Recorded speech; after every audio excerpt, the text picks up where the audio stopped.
Bueno, yo empecé a tocar en bailes en 1963, en la época que salíamos dos músicos a tocar a campaña. Un bandoneón, una guitarra, un acordeón, una batería, un acordeón, una guitarra. Cuando salíamos tres ya era una orquesta.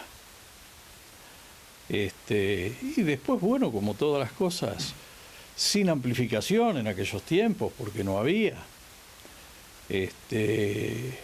La amplificación empezó a hacerse más usual casi que allá por el 68, 69, que aparecieron unos motores generadores Honda japoneses, aparecieron los chicos de 300 watts y alimentaban 2 o 3 instrumentos y algún pico de luz que le simplificaba la cosa a los organizadores de los bailes de campaña, porque no tenían que conseguir tanto farol, aquellos faroles a queroseno, a nafta.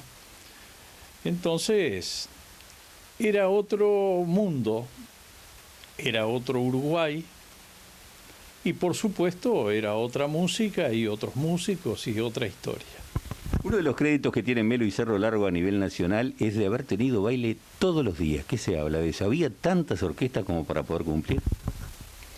Bueno, Saúl Urbina, en uno de sus informativos, leyendo la cartelera de bailes, que era una cuestión rutinaria todos los sábados, hubo un sábado que leyó 32 bailes en Cerro Largo. Campaña. Y cuando digo Cerro Largo, se decía Fraile Muerto, Santa Clara, hasta Cerro Chato, que todos esos lugares a los bailes iban los músicos de acá de Melo. 32. Cuando por esa época, años 73, 74, Cerro Largo debía tener 60.000 personas, 50.000 personas.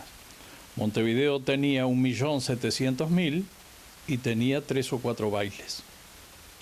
Cerro Largo ha sido el emporio de los bailes en el país. Y orquestas ha habido muchas. No todos los músicos que iban a tocar a esa cantidad de bailes eran orquestas constituidas. Simplemente que se estilaba, che, ¿estás libre el sábado? Sí, bueno, vamos a tal lado. Y ahí nos juntábamos 2, 3, 4, 5, lo que diera el presupuesto. Pero había igualmente orquestas que estaban con integración permanente, que eran más bien las que trabajaban en el Centro Unión Obrero y en el Club Unión. Generalmente eran 4, 2 orquestas en cada institución. Y las demás eran así, nos juntábamos. ¿Podemos recordar algunos títulos de aquella época de orquestas? Bueno, diríamos que todo comenzó por 1945 con las orquestas típicas. Por ejemplo, la de José González Maroldo, se llamaba Orquesta Vera González, porque hubo un momento que la orquesta era de Antonio Vera, conocido como el Chueco, el padre de Tomasito, Antonio Vera y José González Maroldo, que tocaba piano y violín.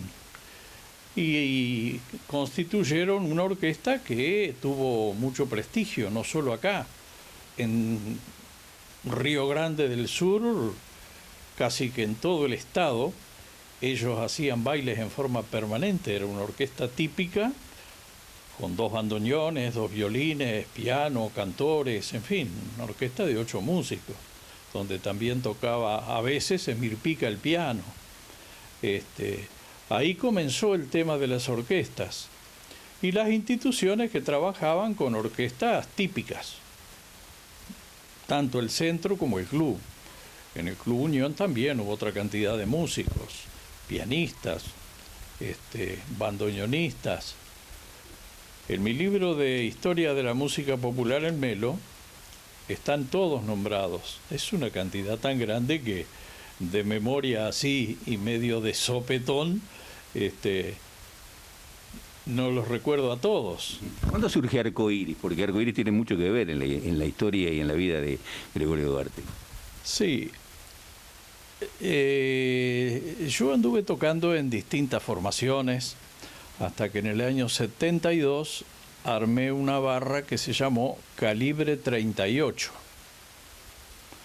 Calibre 38. Que duramos hasta que la dictadura nos llevó a todos presos y se terminó la orquesta.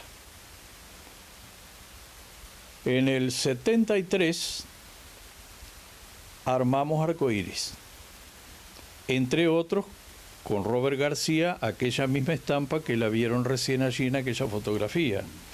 Lo armamos a fines de noviembre de 1973. Ahí formamos Arcoíris. Y bueno, y a partir de ahí... Siguieron muchas más orquestas, ¿no? Sí, pero Arcoíris se mantuvo, con una cantidad de músicos que fueron cambiando naturalmente. Los únicos que quedamos desde el principio hasta el cierre del ciclo de Arcoíris, que fue en el 94, fue Caracatiski, José Ramón Caraballat y yo. Los demás fueron músicos que fueron cambiando. Puedo decirte como dato quizás un tanto anecdótico que a lo largo de toda mi vida toqué con 67 músicos diferentes.